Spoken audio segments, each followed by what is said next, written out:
భక్తి చేయాలి, అది కోరుకోవాల్సింది.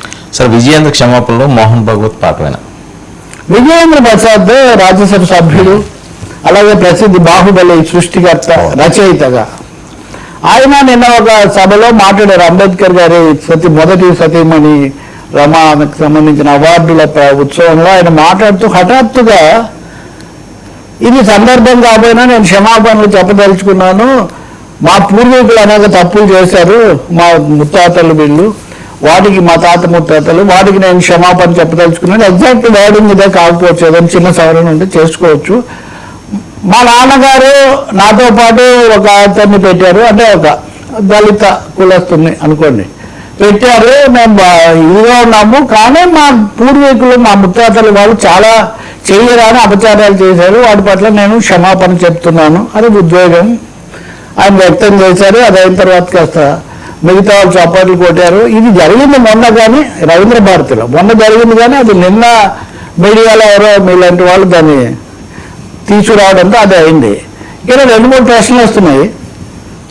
క్షమాపణలు చెప్పడం పశ్చాత్తాపం ఉందామని అనుకున్నట్టుగా అది చాలా మంచిదే, కానీ దేనికి క్షమాపణలు, ఎలాంటి ప్రస్తావన లేకుండా పలానా కులపరమైన వివక్ష ప్రదర్శించారు లేకపోతే ఇంకొకటి చేశారు కాబట్టి క్షమాపణలు అని చెప్తే అదొక తీరు. ఇంకా రెండో విషయము, మోహన్ భగవత్ గారు ఈ మధ్య 100 ఏళ్ల ఉత్సవాల్లో ఇదంతా తిరిగినప్పుడు ఆయన హిందూ సమాజంలో ఇది చాలా పొరపాటు, దీనికి పశ్చాత్తాపం చేసుకోవాలి, ప్రాయశ్చిత్తం చేసుకోవాలి, ఇది ఇప్పుడు ఆర్ఎస్ఎస్ యొక్క స్లోగన్, అందరినీ కలుపుకోవాలని. కానీ సమస్య ఏమంటే కేవలం క్షమాపణలతో జరగదు, సామాజిక న్యాయం కోసం పోరాటం జరగాలి. అది రిజర్వేషన్లు కావచ్చు, అది ఇంకొక ఏమనాలి ఉద్యోగాలు, వీటిలో అవకాశాలు కావచ్చు, వివక్షత రూపాల మీద అరికట్టడం కావచ్చు. మనం చూసాం చాలా వేదికల మీద చూస్తున్నాం. ఆ మాట లేదు ఇక్కడ. ఎంతసేపటిగా ఒక పశ్చాత్తాపం మేము వెలిగించాము, ప్రాయశ్చిత్తము, క్షమాపణలు. దేనికి క్షమాపణలు, ఎవరికి క్షమాపణలు? ఇప్పుడు నేను విజయేంద్ర ప్రసాద్ గారి గురించి ఒకటి చెప్తా. నేను రాజకీయ నాయకుడు, క్రియాశీల రాజకీయ నాయకుడు కదా, ఆయన రాజకీయ భావాలు లేవని అన్ను కాబట్టి ఆయనతో ఏం లేదు, కానీ ఆయన కట్టప్ప పాత్ర సృష్టించారు బాహుబలిలో. What is Kattappa? తనతో పాటు బాహుబలి వచ్చి తింటాను అంటే నువ్వు తినకూడదు అని పంపించాడు కట్టప్ప.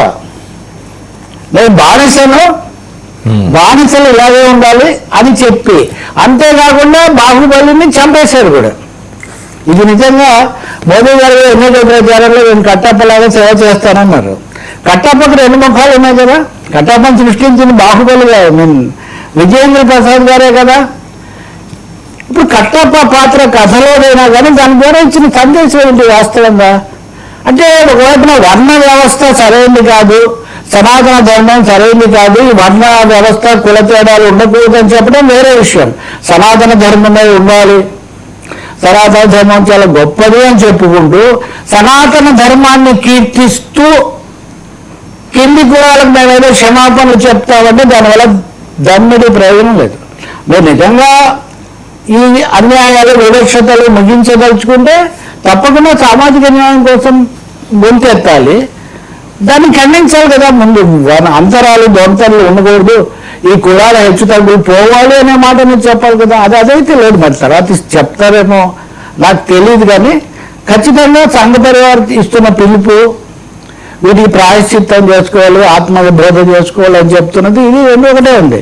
మీరు గాంధీ గారిని చూస్తారా, ఆయన దేవాలయ ప్రవేశం చేశారు, అస్పృశ్యత మీద అప్పట్లో 100 ఏళ్ల కిందట ఆయన పోరాటం చేశారు. ఇక్కడ అదేమి లేకుండా కట్టపల్లాగే ఉండాలి, మనమేమో క్షమాపణ చెప్తే మా క్షమాపణ ఆమోదించాలంటే ఇది కుదిరే కథ కాదు. నిజానికి సినిమా వాళ్ళు ఈ మధ్య అంతకంతకు ఇలాంటి అంశాలు కొంచెం ఎంత అంటే అన్యాయం చెప్తున్నా. ప్రకాష్ రాజుని వారణాసి సినిమాలో పాత్రను తీసుకున్నారు. ప్రకాష్ రాజు ఒక పాత్ర.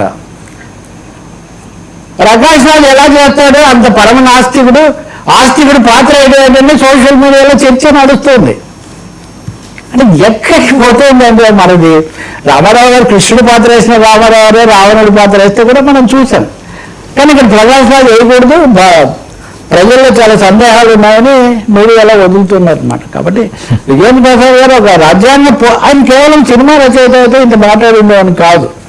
ఆయన ఇప్పుడున్న అధికార పరివార ప్రభుత్వంలో ఆయన రాజ్యసభ సభ్యుడిగా కూడా ఉన్నారు. కాబట్టి ఇంకొంచెం ఆలోచించాల్సిన అవసరం, విశదీకరించాల్సిన సార్ అవసరం ఉంది. సార్ కావబన్ వ్యాపార మృతి అసలు ఏం జరిగింది?